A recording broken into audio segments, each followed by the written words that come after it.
Hey everybody, welcome to Bestie Book Reviews. I'm here with my bestie Mandy. And I'm here with my bestie Jessica.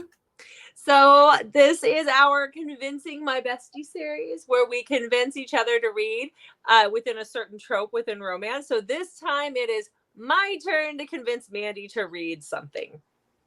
I can tell she's super nervous because I always bring the weird stuff.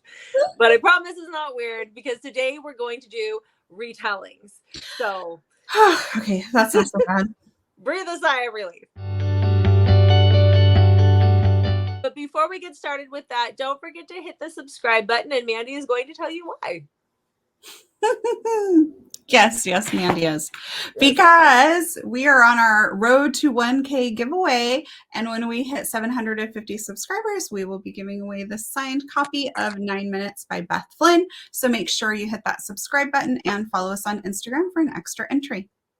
Yay! Okay, I'm just grabbing my notebook here because I set it down and I kept thinking I didn't need it, and I do need it for this. So I enjoy retellings. They don't have to be fairy tale retellings. I think it's really easy to go out there and find like a Beauty and the Beast retelling because the majority of mafia romances are, they say they're Beauty and the Beast retellings. But I didn't necessarily do that. I went and found some unique retellings. So we're gonna work that. We have one Beauty and the Beast retelling on here. So are you excited? Are you ready? Are you ready? Okay. Ready. So the first book that I have is Cold Queen by Kay Webster. When we both love Kay Webster, there's such a glare on that. We both love Kay Webster. So I grabbed this one. This is a retelling, or it's similar to Frozen. It is an Ice Queen retelling. And it is about, I was trying to find my notes here. My notes got lost. So it is about Eliza and Rake. And so Eliza is our queen and she's dying. She is the cold, like think Elsa, like she makes it cold. She's cold and she's in this castle and she's dying. And her younger sister is all bright and sunshine and she's taking care of her. So this is more of a fantasy situation, than contemporary. But she is she hears that this king is coming to her lands to take over her lands because he also knows that she's dying or there's something going on. And he is wanting to arrange a marriage between her little sister and himself. And Eliza, like he is this rival king and she can't protect herself from him. She can't protect her lands from him. So she's going to have to give in to his demands. And he has his own power as well because each section of this world, they have powers based on where they're from. And so when he gets there, she's like, no, you are not going to marry my sister, but you will marry me. So she takes one for the team and marries the hot dude. Don't think that's taking one for the team. I'm just saying. So this is their story. It's not very long. In true Kay Webster form, it's just under 200 pages. So this is the shortest one that I have. So I really enjoyed that one. I read that in a hammock under a blanket while camping in late winter last year because I felt like you need to know that. So, okay. So then the next book I have for you is one that I just read this last week, and that is Phantom by Greer Rivers. You know her books are going to be on here. They're like the best retellings. Seriously, the best retellings. So this is about Saul and Scarlet. So this is based on the Phantom of the Opera. It is a Phantom of the Opera retelling. Have you ever watched the movie or read that? Seen that play? So I've only ever read or watched one of the movies for Phantom of the Opera, but I do love the story. I've never watched any of it, so I don't even know what it's about. It's about a phantom who lives under the opera house, and he has an obsession with the singer. And then there's this other guy that's involved. It's all good. Just read the book. You'll be good. Anyhow, so this is a modern day retelling. So this is about Saul or Solomon. He goes by Saul. She calls him like Soul. So I'm like, really? Okay. And Scarlet. And a year before Scarlet's dad died, and she goes into a major manic situation or episode, and she ends up getting diagnosed as bipolar, and she ends up in a psych ward, and like the whole, like she has this complete breakdown because she doesn't even realize that that's what's going on with her. So she seemed to get her life on track. She takes her medicine like she's supposed to. And now she is living at the opera house because she's a student, she's a senior, and they live in these dorms that are connected to the opera house. And she is in the opera, and she's been getting letters from this phantom. She calls him her demon of music is what she calls him. That's from the story, I think, too. And she's been getting letters from him and roses, and she hears his music. And so she's trying to figure out if she's going crazy, if she's having another episode, or if this is real. And meanwhile, you have Saul. So this takes place in New Orleans, and his family runs part of New Orleans. This is their, like, it's an organized crime type situation, not necessarily mafia, but organized crime. And so his family runs that. Now, when he was 15, he was taken captive by the rival family, and he was burned and mutilated. And so that's why he wears a mask on half of his face. But he has seen her, and he is obsessed with her, and she is his muse, and he is just absolutely in love with her. And so this is their story. I loved the spooky aspect of, is she going insane? Is she really going insane? Like, she might be. So that was really interesting, but definitely trigger warnings for mental illness and a few other things. So these are dark. So, I mean, check trigger warnings. It's all good. So loved these. Okay. So then I have our only Beauty and the Beast retelling, which is Beast by A. Zavarelli. So this has been a couple of years since I read this one, but I'm just going to read you the back of this one because it pretty much encompasses the whole book, and it'll do better than me rambling about what I think I remember it was about. I just remember it stuck with me, and I can remember certain parts still. So this is Once Upon a Time, I Believed in Fairy When you're Tales. holding that up, could you tilt it up just a little bit more? Perfect. Right over my face? Now, How no. read that? Just looking at those abs. Oh, would you like and the tattoos? Let me just hold it just like this for you, Mandy, and I'll read it. Fantastic. Okay. Once upon a time, I believed in fairy tales. Don't drool on your paper. But then he took me and taught me life isn't a fairy tale. He's scarred, broken, a dark and wild thing. His beauty is violent, and his words are cruel. Oh my gosh, cruel. His heart is a shadowed landscape where nothing can grow. He tells me he could never care for me, and he proves it every day. He destroyed my life, tortured me, and worse, he's trained me to beg for his affection. This prison is a place where sunlight doesn't reach. He taught me that hate is born in darkness, and then he taught me that sometimes love is too. So this is a captor-captive situation because, again, it's a Beauty and the Beast retelling. So captor-captive. So there's that one. Then we have... Wait, I have a question, though. He's like a normal person. He's a guy. Yeah, he's just scarred. He's very scarred. And I think if I remember right, like he wears a hoodie, like a sweatshirt over his, like dark over his face and stuff, so she can't see him, but he's scarred. So, yeah. Okay. That's good, though. It is. It's good. So then we have Love in the Wild by Emma Castle. I've showed you this one a few times. This is a Tarzan retelling. You have. I have. So this is a modern day Tarzan retelling. This is about Thorn. And I can't remember her name. Hold on. Eden. Yeah, Eden is her name. So Thorn, when he was a little boy, his family was taking him to the jungle. I think they're in the Congo because there's gorillas. Yeah, they're going to Africa. And they're going somewhere. Anyhow, their plane crashes. They survive the plane crash, but then something happens where his parents end up dying, and he is being raised in the jungle. And then we have Eden, who is a photographer, and she wants to take pictures of the gorillas. And so she goes on this expedition with these other people who are her, they have all these guides, and they're going out to find the gorillas and to take pictures of the gorillas. And so she's there with normal people, like just everyday people.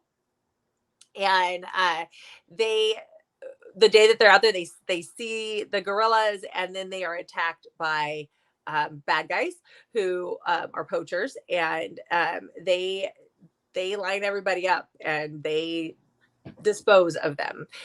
Eden is saved by Thorn at this point, and then he takes her into the jungle with him. And so this is their story and what happens with that. So definite triggers here. There is some mythic stuff that happens like within the jungle. situation, but loved it. Loved it. There's audio for this one. It's yummy. I think there was audio for Beast as well. So there's that one. It's yummy. Just saying. Okay. And then we're going to do the next book, which I also read this last week, and it's also by Greer Rivers, but this one was Rouge, and this is Lacey and Keen's story. This is a modern day Romeo and Juliet, and like the play that's based off of Mulan Rouge retelling. I can't pronounce that, so we don't say that. So, okay, so this takes place in Vegas. Lacey is engaged to the Baron. She at one point was engaged to Keen. He is Irish, and this is a secret society. Wait, I didn't write the name down. What'd you call it? Rouge. Oh, okay. Like Mulan Rouge. Her parents own a casino, which is called the Mulan Rouge, and everybody owns a casino in this book. Apparently, they all have casinos on the strip. And so, their Rouge, their casino is off of Fremont, but everything else is on the strip. So Keen was engaged to her a few years back, and the engagement was broken off by her father. Now, the engagement was an arranged marriage situation, so they arranged to get married, and her father broke it off. Now, her father is now in prison, and she is engaged to the Baron because he is going to testify at her father's trial to help him get out of prison as long as she marries him. So the Baron is a lot older than her, and he's very cruel, and he's known to hurt women. So on her night, her bachelorette party night, they end up going to her parents' casino, and they go into like there's a male review happening that night, and so she's arranged for herself to be brought up on stage and to have like this fling, this one last dance basically, and she's a ballerina, and to have this moment before she gets tied down with the Baron. And so when she does that, Keen finds out about it. He's obsessed with her, and he finds out about it, and he agrees to be the devil in the dance. Like he wears this devil mask and does this. And then he ends up drugging her and marrying her that night. And then he's like, nope, you got to stay with me. But yet she can't, because like there's things like she's still engaged to the Baron. Nobody can find out that they're married. It's this big secret. So that's where you see the Romeo and Juliet part come in, and the rival families, but like so good. So good. Loved it. Loved that it was Irish. That really does it for me. It really does. Just it really does. Okay. And then our last book. This is one that I read last week. So this is not necessarily a retelling, but it is based off of The Labyrinth. So this is Love Me, Hate Me by Lilith Vincent. This is her latest release. So it is very loud. Like if you like the movie The Labyrinth, then you will love this book, because that is what it's based off. It's very twisty, turny. There is a labyrinth in the tyrant, our hero, anti-hero, has on his compound, and he puts our heroine into the labyrinth, and she has to find her way out. Now he uses that for some of his like bad dealings. Like he puts the guys in there that he wants to kill, and if they make it out, then, but nobody ever makes it out. You get that, right? Like nobody makes it out. So this is Tyrant and Vivian. And so Tyrant, this is told where it's like present day, and then we see like halfway through the book it'll skip back to what happened before, and then we go back into present day. So it's told in a very unique way. But Tyrant has so Vivian's dad owes Tyrant money. Her dad has a gambling problem. He owes Tyrant money, so he can't pay it. So Tyrant kidnaps his Vivian's little brother, 6-month-old little brother, and takes him to his mansion. And so when she does, Tyrant becomes obsessed with her. And so that's what we're seeing. We see his obsession. He's obsessed with getting her pregnant. He's obsessed with keeping her and her brother. Oh, yeah. His character is based off Jareth from The Labyrinth. So that's that one. So there's your 6. So what are you going to do? This is hard. This might be the hardest one yet. I know. So I really like to read something by Greer Rivers, since we're going to see her in Vegas, and I'm assuming you pre-ordered from her. I did. I didn't pre-order all 3, and I didn't pre-order the new one. I pre-ordered Rouge because I loved Rouge so much, and I figured if she has the other ones when we get there, then I might buy them. But I was thinking about the weight of my suitcase. Yeah. I'm in trouble. So I'm torn between like really Phantom and Rouge. And then Beast sounded really good too. As did Fear Me, Love Me. I can't decide. Have you read anything by A. Zavarella yet? I don't think so. But you have read stuff from Lilith. A. Zavarella is sitting on my bookshelf. Yeah, but I don't think you've read. No, I haven't. But you have read Lilith Vincent before. I have. Okay. Okay, so there's two new to you authors there. So I should go with those first. Not necessarily. So there isn't audio for Fear Me, Love Me. I don't know. That doesn't always matter to you. Beast and Fear Me, Love Me are shorter than Greer's books. I don't know if that matters. I don't know. I can't decide. You have to decide. That's the whole point of the video. Is it? Yeah. You can't pick for me? No, I can't.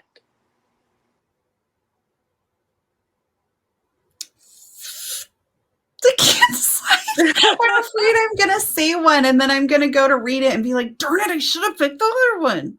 No. I don't know. Okay. Do you want to read? You kind of got to narrow it down. Like, do you want to read an author that's going to be in Vegas? Does that take priority over? Yeah, I think it does. Okay. So I'll read. So then from there, you have Phantom or Rouge, because I've already read something by Lilith Vincent. So Phantom or Rouge, which one do I want to read? Rouge was your favorite? Rouge was my favorite. And because you haven't seen Phantom of the Opera in any form, you might not get that one as much. Is that really bad? I remember like in the, what was it? Late 80s, 90s, Phantom of the Opera was like really big. I think so. That was the thing for me. I watched the Gerard Butler one, and apparently like he was like the worst Phantom, but I had nothing to base it on. I was just looking at a hot I've Gerard never watched Butler. any of it, so I mean, but I that's why I know like the baseline, and I know the story, and I knew it going in. So are you saying I should go with Rouge? I think you'll understand Rouge more than Phantom. As far as the retelling part, I don't think you actually have had to watch the Phantom of the Opera to understand in any form, any form. But I'm just saying, maybe Rouge. Okay, that's what I'll do. Rouge. Rouge. Yay! Okay, I'm excited to see what you think of that. I'm probably going to read Beast too, and then I might just work my way through this whole list. It sounds really good. It is good. They're all great books. That's why I grabbed them. So. Okay, guys, we'll be back in a little bit once Mandy gets done reading Rouge. All right, Mandy. So you finished. I did. Tell me how you liked Rouge, if you liked Rouge. I liked it. I got a little bored in a few places. I felt like it drug on a little bit more than it necessarily needed to. And then I'd be like, wow, we're like 5-6 pages in and we're still like in the exact same moment that we were so many pages ago. So I felt like it could have maybe been trimmed down a little bit. Probably. I think because I listened to it, and it's because I listened to it so fast, I think I got through those pieces faster because you physically read. Yes, so, I physically read. Yeah. And so I think for me, I didn't feel like that because I was listening. But yeah, I get that. So it also took like a while. Sorry, I had something in my eye.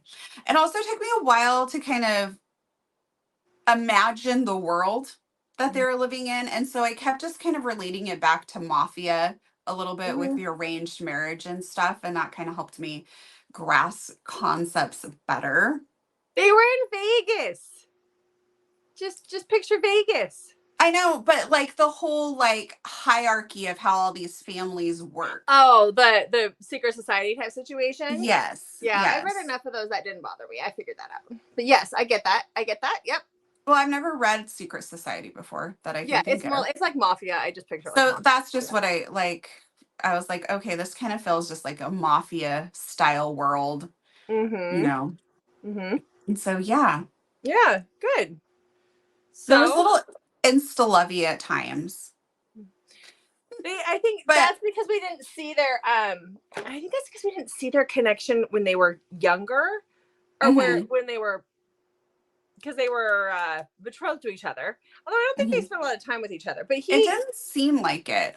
but he cyber stalked her, basically, I think is how they made it sound. Right? Yeah. Yeah. All right.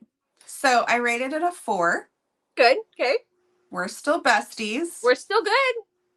You know, it's okay. At some point, you're going to have something you don't like, and that's okay. It's not here. Thank goodness. We haven't had it too bad yet. The way our cameras are lined up with the back of our bookshelves today, yeah, it almost looks like they continue. Do you see that? No, because on my screen, that's right. It's it's broken. It's split here. On the wall. Okay, mine it's not. But it's just when funny. it flips for everybody else, it will be. Probably. I don't know. We'll see.